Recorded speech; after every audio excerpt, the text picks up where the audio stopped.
여러분, 믿음 좋은 사람은 어떤 사람이라고 생각하세요?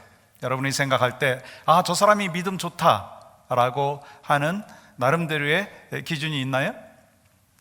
사실 저 사람이 믿음 좋은 사람이다라고 하는 것에 대하여서 이야기할 때 빠뜨릴 수 없는 부분들이 있더라고요. 그게 뭐냐면 삶의 변화된 모습인 거예요. 삶의 변화된 모습을 보면서 저 사람이 믿음을 갖고 있다라고 이야기를 할 수가 있다라고 하는 것입니다. 유명한 목회자요 신학자인 A.W. 토저는 교회 안에 존재하는 간격이 있다, 그런 얘기를 했어요. 그러면서 이렇게 이야기를 합니다. 교회 안에 가장 큰 간격이 있는데 그 간격은 이론과 실제의 간격이다.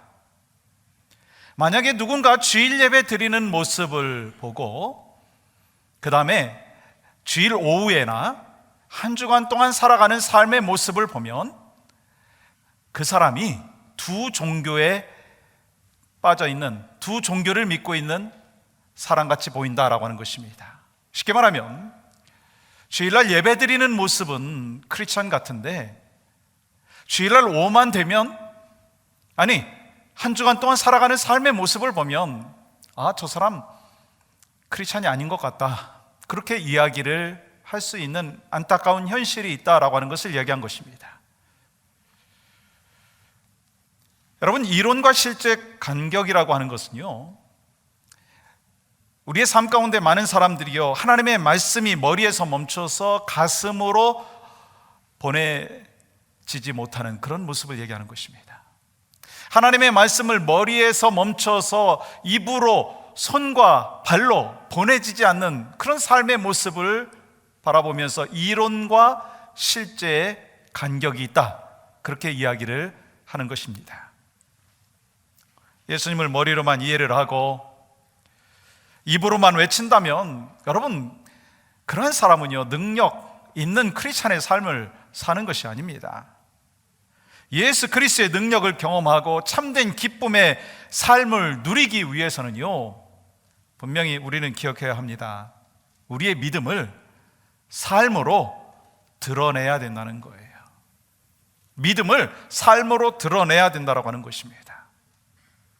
한동안 복음주의 교회 안에는요, 구원에 관한 논쟁이 있었습니다. 그 논쟁의 중심에는 바로 구원받은 믿음은 무엇인가 라고 하는 것이었습니다. 여러분, 어떻게 우리가 구원받죠? 대답은 아주 분명합니다. 확실합니다. 우리가 예수 그리스도를 나의 구주로 영접함으로 말미암아 우리는 구원받은 하나님의 백성이 되는 것입니다.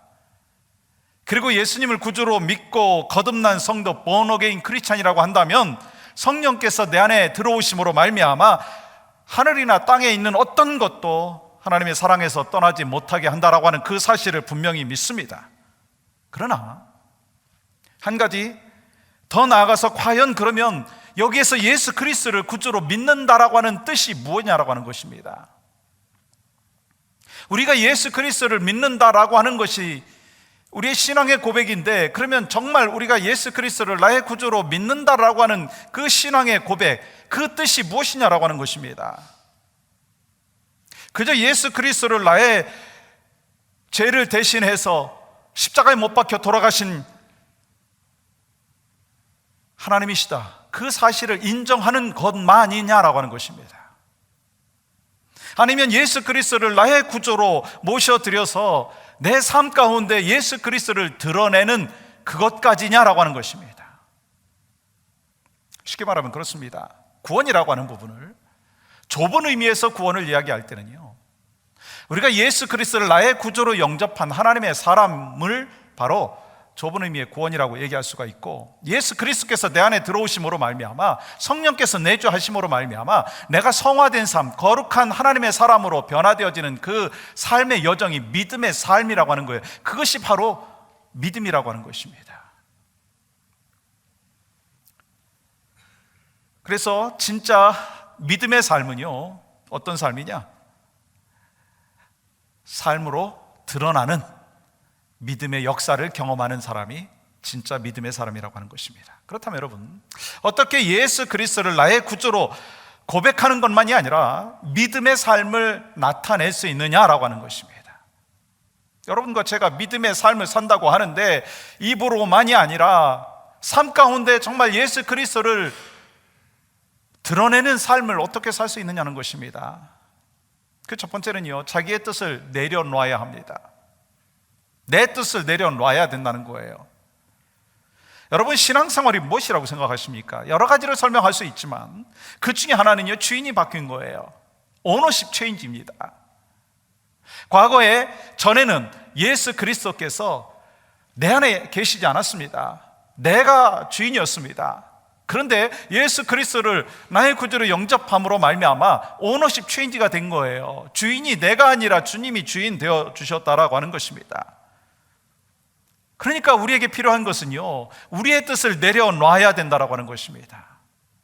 먼저 여러분과 저의 삶을 한번 되돌아봤으면 좋겠어요.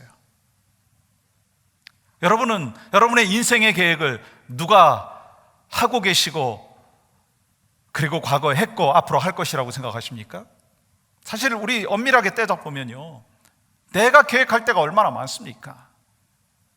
내가 사업 구상하고 내가 원하는 직장에 들어가고 내가 원하는 좋은 사람과 결혼을 하고 내가 내 방법으로 자녀 교육을 하고 내가 은퇴 계획을 짜고 하나님의 일을 하면서도 내 힘과 내 노력으로 봉사하고 내 힘과 내 노력으로 헌신하고 내 힘과 내 노력으로 충성합니다. 심지어는요, 내가 하고 싶은 대로 살아가면서 내가 원하는 것을 하나님 앞에 막 토해놓는 거예요. 부르짖는 거예요.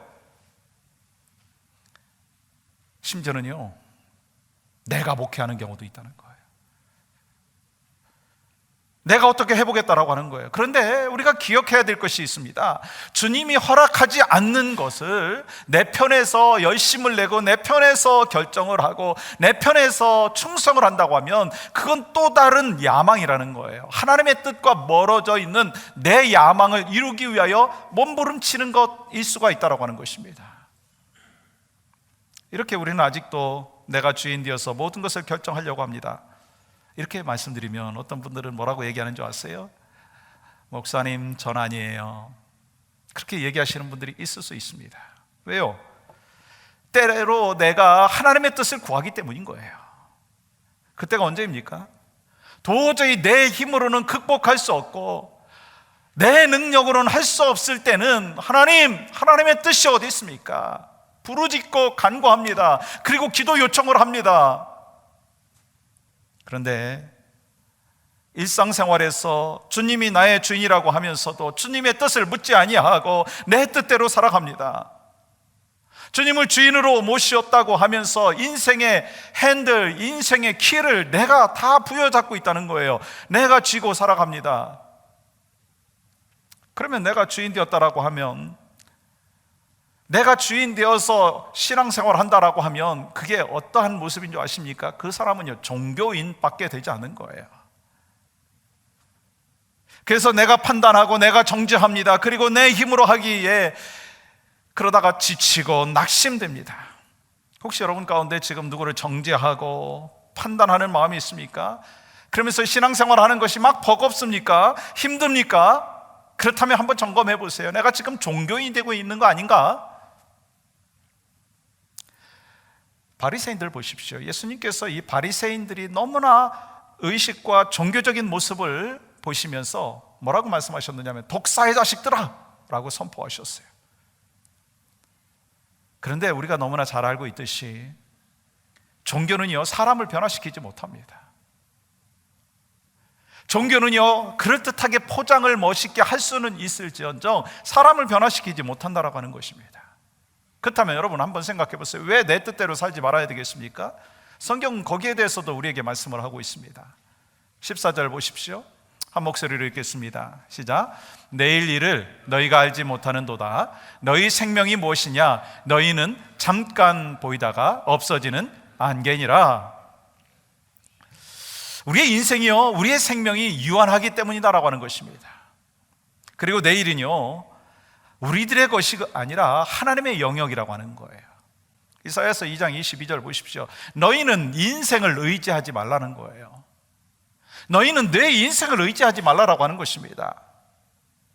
그렇기 때문에 여러분과 저는요, 오늘 이 예배를 드리면서도 이 예배가 마지막 예배인 것처럼, 마지막인 것처럼 하나님 앞에 예배할 뿐만 아니라 마지막인 것처럼 진지하게 사람과의 관계도 이루어져야 되고, 마지막인 것처럼 헌신을 하고 봉사하고 충성하는 거예요. 그것이 하나님이 원하시는 거 아니겠습니까?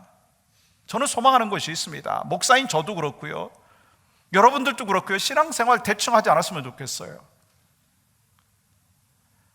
여러분과 제가 찬양을 해도요, 대충 하지 않았으면 좋겠어요. 열정과 헌신의 마음이 있어야 돼요. 설교를 하더라도, 준비를 하더라도, 함께 복음을 나누더라도, 부부간의 삶을 살아가면서 직장에서 내 힘으로, 내 능력으로 하지 아니하고 하나님의 능력으로 하면서 열심과 최선을 다해서 힘있게 해야 된다는 거예요. 왜요? 오늘이 마지막일 수가 있기 때문인 것입니다. 후회하지 않는 삶을 살기 위해서, 하나님께서 맡겨주신 사명들을 제대로 감당하기 위해서 오늘이 마지막 예배이듯이, 마지막 내가 퇴근하듯이, 마지막 우리 자녀들을 양육하듯이 최선을 다하는 하나님의 사람이 되어야 된다고 하는 것입니다. 그러면서 야고보는 대안을 제시합니다. 야고보는 자신을 내려놓은 사람은요, 어떤 사람인가? 주님의 뜻을 인정하는 사람이라는 거예요. 15절 이렇게 말씀합니다.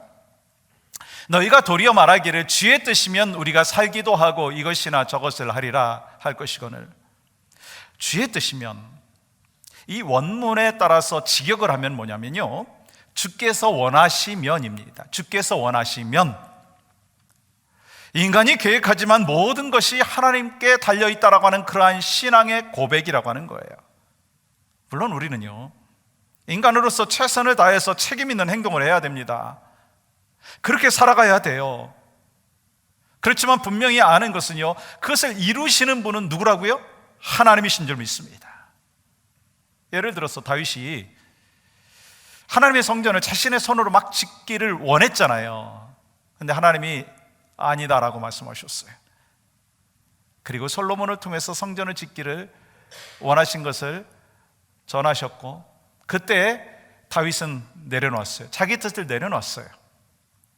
그리고 솔로몬이 성전을 지을 수 있도록 최선의 준비를 했던 것을 우리가 볼 수가 있습니다. 예수님께서도 마찬가지예요. 십자가상에서 예수님께서 뭐라고 말씀하셨어요? 나의 원대로 마옵시고 아버지의 원대로 하시옵소서. 예수님께서 사명을 감당하시면서 하나님의 뜻을 끝까지 따랐다라는 거예요. 우리도 마찬가지입니다. 어렵고 힘든 일이라 한다 할지라도 그것이 하나님의 뜻이라고 한다면 예수님께서 언제든지 내 뜻, 내 생각을 지켜주시고 붙잡아 주실 것을 믿고 확신하면서 내 뜻을 내려놓고 살아가면서 주님의 뜻을 이루어 나가는 믿음의 백성들이 되어야 될 줄 믿습니다. 주께서 허락하시면, 주님께서 허락하시면 내가 이거 할 수 있습니다. 그 믿음의 고백이 있어야 된다는 거예요. 또한 자기를 내려놓은 사람은요, 허탄한 자랑을 하지 않는다는 거예요. 16절 보시면 이제 또 너희가 허탄한 자랑을 하니 그러한 자랑은 다 뭐한 것이다? 악한 것이다. 여기서 허탄한 자랑은요, 교만과 허풍 가운데 자랑하는 것을 말합니다. 우쭐대는 자랑을 얘기하는 거예요. 근데 그와 같은 자랑은 악한 것이다 말씀하는 거예요. 그렇다면 여러분, 정말 하나님이 인정하시는 자랑은 뭐냐는 거예요. 그것까지도 주님이 우리에게 말씀하여 주셨습니다. 주 안에서 자랑하라. 주 안에서 자랑하라. 즉 자기 자신을 자랑하는 것이 아니라 하나님을 자랑하는 거예요. 하나님께서 베풀어 주신 은혜를 자랑하는 거예요. 하나님께서 주신 그 축복을 자랑하는 거예요. 하나님께서 주신 그 복음을 자랑하는 거예요. 그것이 바로 믿음이 삶으로 나타나는 삶의 모습이라고 하는 것입니다. 그렇습니다. 믿음이 삶으로 나타나는 것은요, 가장 먼저 해야 될 것이 뭐라고요? 오너십 체인지인 것을 인정해라라고 하는 것입니다. 지금까지는 내 뜻대로 살았지만, 그러나 주님의 뜻이 무엇입니까? 주님과 함께 늘 상의하는 거예요. 주님, 내가 어떻게 해야 되겠어요? 내가 오늘 A 집사를 만나는데, 내가 오늘 B 집사하고 성경 공부하는데 하나님 어떻게 해야 되겠습니까? 하나님, 저 할 수 없지만 지혜 주시옵소서. 내 능력으로 하지 아니하게 하시고 하나님께서 도와주셔서 주님과 동행하며 하기를 원합니다. 주님이 내 주인 아닙니까? 저 책임져 주세요. 우리 가정에 이런 어려움이 있습니다. 하나님, 저는 이 어려운 상황을 극복할 수 없습니다. 근데 주님이 우리 가정의 주인 아니십니까? 그렇다면 하나님, 이 문제, 이 어려움들을 주님 풀어주시옵소서. 그러면 저는 어떻게 해야 되겠습니까? 질문하고 답변하고 그 속에서 하나님의 뜻을 이루어 나가는, 허탄한 자랑을 하는 것이 아니라, 자기 자신을 자랑하는 것이 아니라 하나님의 역사하심을 자랑하고 하나님 앞에 감사의 고백을 날마다 해나가는 믿음이 삶으로 나타나는 귀한 역사가 바로 여러분과 저의 삶 가운데 있기를 주님의 이름으로 간절히 축복합니다. 두 번째는요, 우리가 선을 행해야 된다는 거예요. 믿음을 삶으로 드러내기 위해서는요, 선을 행해야 된다는 것입니다. 우리가 정말 믿음의 사람이라고 한다면 내 뜻을 내려놓고 하나님의 선을 행해야 된다는 거예요. 그러면 하나님의 선을 행한다라고 하는 그 의미가 뭘까요? 하나님의 뜻을 행한다라고 하는 거예요. 하나님의 뜻. 그래서 오늘 본문 17절에서 이렇게 말하고 있습니다. 한번 같이 읽겠습니다. 시작. 그러므로 사람이 선을 행할 줄 알고도 행하지 아니하면 죄니라. 여러분과 제가 신앙생활을 하고 있어요. 교회 나오잖아요. 여러분 성경 공부 해봤죠? 설교 말씀 듣고 있잖아요. 그래서 여러분과 제가 아는 게 있어요. 뭐예요?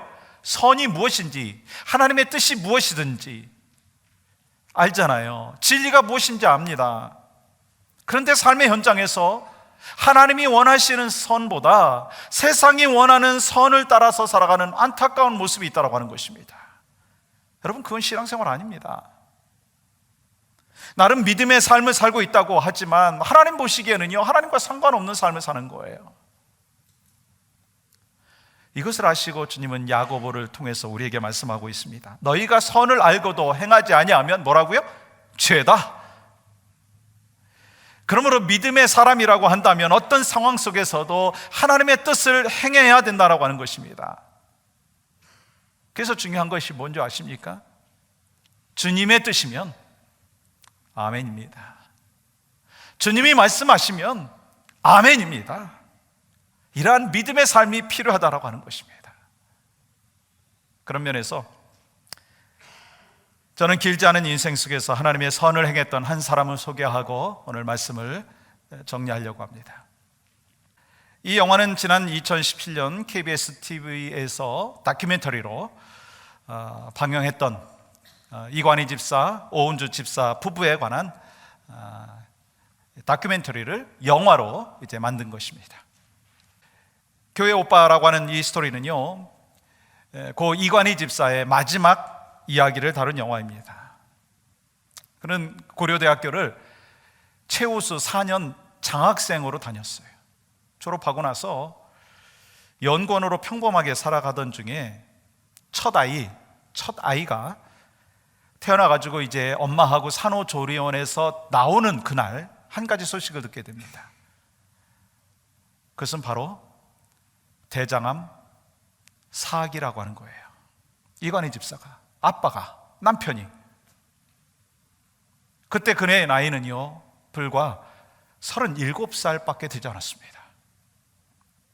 안타까운 것은 아들이 대장암 사기라고 하는 소식을 듣고 그의 엄마가 너무나 충격을 받아서 스스로 삶을 마감을 했습니다. 어머니의 갑작스러운 죽음 앞에서 그는 기도를 합니다.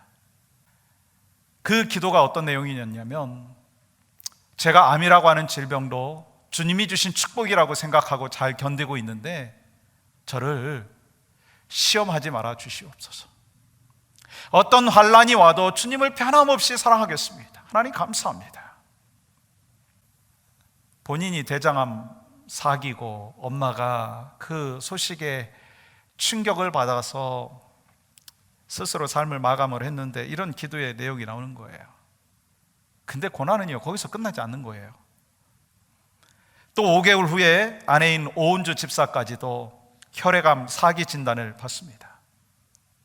사람들이 이런 얘기합니다. 이 가정은요, 영화보다 더 영화 같고 소설보다 더 소설 같은 실제 생활을 하고 있습니다. 사실 이해할 수조차 없는 그런 상황 아니겠어요? 얼마나 기가 막힙니까?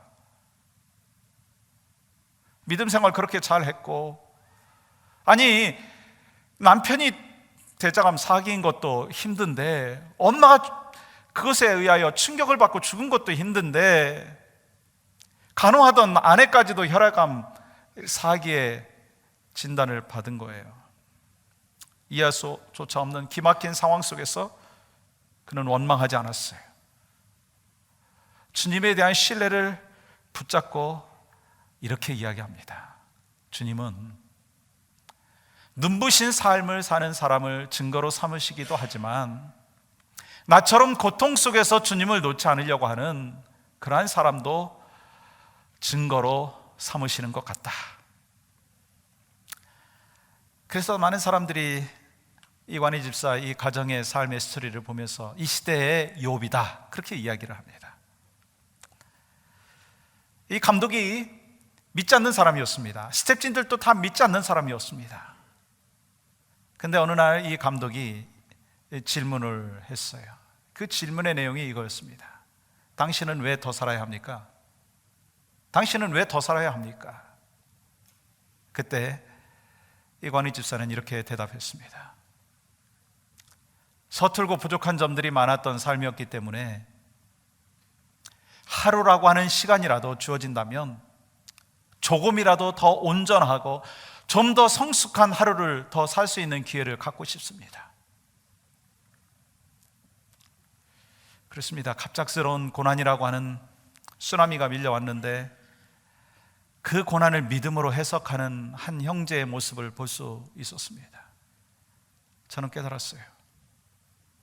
그 이관희 집사와 그의 아내 오은주 집사의 삶의 스토리를 실제로 보면서, 아, 저 사람이 바로 하나님의 선하심을 드러내는, 하나님의 선하심대로 믿음으로 살아가고 있는 축복의 종이다, 그런 생각을 했습니다. 우리는 소망하죠. 그런 어려움이 없기를 소망하고, 그런 난관이 없기를 소망을 합니다. 안 오면 좋겠지만 우리의 여정 가운데 하나님은 때로 고난이라고 하는, 고통이라고 하는 시간들을 주십니다. 그 이유를 때로는 깨닫기도 하고, 때로는 깨닫지 못하고 천국에 가서 주님 앞에 꼭 물어봐야 되겠다, 그런 마음도 가질 수도 있습니다. 그런데 이 두 부부의 삶의 모습을 보면서 어느 상황 속에서도 불평과 원망이 아니라 하나님의 선하심을 인정하고 하나님의 뜻을 알고자 했던 이 삶의 모습을 보면서 정말 믿음의 삶은 바로 이러한 삶이구나라고 하는 것을 깨달았습니다. 그는 암이 다시 재발했어요. 그래서 마지막 투병하면서 몸은 삐쩍 말라있고 페인은 계속해서 찾아오고 있는데, 이루 말할 수 없는 고통과 아픔이 밀려오는데, 그러면 의사들이 그 순간에는 몰핀을 맞자고 그렇게 서제션을 하는 것이 루틴입니다. 근데 몰핀 안 맞겠다고 그렇게 선언을 하고 몰핀도 안 맞았어요. 왜냐하면 몰핀 맞으면 몽롱해져가지고 하나님의 말씀을 듣지도 못하고, 몽롱해져서 하나님 앞에 기도하지도 못하고, 하나님의 말씀을 읽지도 못하기 때문에 나는 믿음의 여정을 걸어가면서 마지막 순간까지 하나님 붙잡고 하나님의 선하심을 믿고 확신하면서 살아가겠다라고 그렇게 결단을 하고, 마지막 40살이 되던 생일날 하나님의 품으로 안겨갔습니다. 주님에 대한 신뢰를 끝까지 놓지 않고 가더라고요. 주님에 대한 신뢰를 끝까지 붙잡고 가더라고요.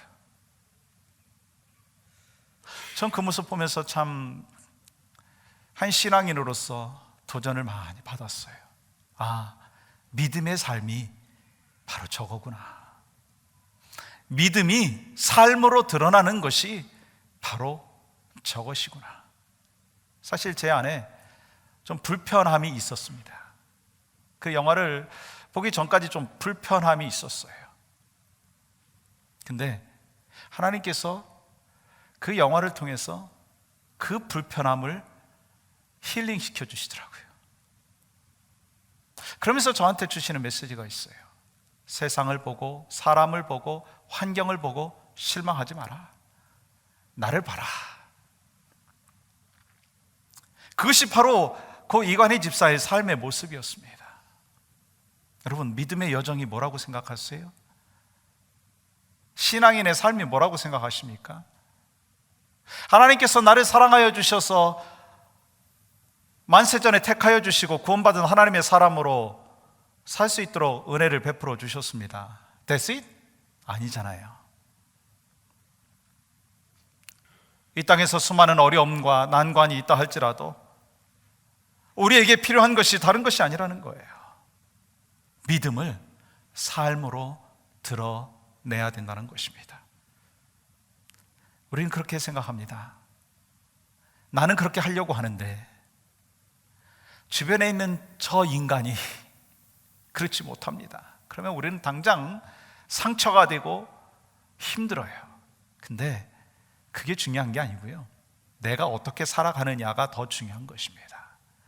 나에게 난관이 있고 어려움이 있다 할 때 어떻게 믿음의 여정을 걸어가면서 이기고 극복하고 그 속에서 하나님의 뜻을 받아들이고 그러면서 하나님께서 나를 향하여 기대하시는 것이 무엇인가 발견하고 깨닫는다면 바로 그 사람이 믿음을 삶으로 드러내는 삶의 모습인 줄 믿습니다. 성령의 인도하심 속에서 하나님께 기쁨이 되고 영광이 되고, 그러면서 여러분과 저의 입속에서 터져나오는 언어가 여러분과 저의 행동 속에서, 여러분과 저의 삶의 여정 가운데 성령의 역사하심을 체험하면서 믿음이 삶으로 드러나는 그 삶을 산다면 내 삶이 그렇게 화려하지 않다 할지라도 하나님이 보시기에는 내 삶을 통해서 기쁨과 영광을 얻으실 줄 믿습니다. 왜 예수님께서 제자들을 부르셨고 우리를 부르셨나요? 예수님은 제자들에게, 우리에게 분명히 말씀하셨습니다. 나를 따라오너라. 내가 너희를 사람 낚는 어부가 되게 하겠다 말씀하셨어요. 이 말씀은요, 이제까지는 네 중심으로 살았지만 이제는 오너십이 체인지가 되었다. 이제는 내 뜻대로 살아라. 내 말에 순종해라. 이제 너에게 사명이 있다. 그 말씀을 해 주신 것입니다. 여러분과 제가 오너십 체인지 된 사람들입니다.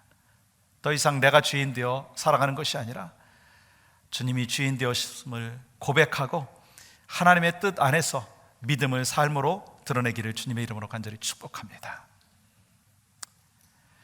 야고보서에서 이런 말씀을 하죠. 행함이 없는 믿음은 죽은 믿음이다. 여러분, 행함을 강조하는 것이죠. 그렇지만 거기서 끝나지 않습니다. 진짜 믿음은 행함으로 나타나야 된다는 거예요. 우리 모두는 날마다 나를 돌아봐야 됩니다. 그리고 내가 믿음의 여정을 걸어가는 자로서 삶으로 믿음을 정말 드러내고 있는가, 그것을 점검해 보자라고 하는 것입니다. 그래서 여러분과 제가 믿음을 삶으로 드러냄으로 말미암아 내가 변화될 뿐만 아니라 가정이 변화되어지고 또 세상을 변화시키는 이 축복과 은혜의 통로가 우리 모두가 되시기를 주님의 이름으로 간절히 축복합니다.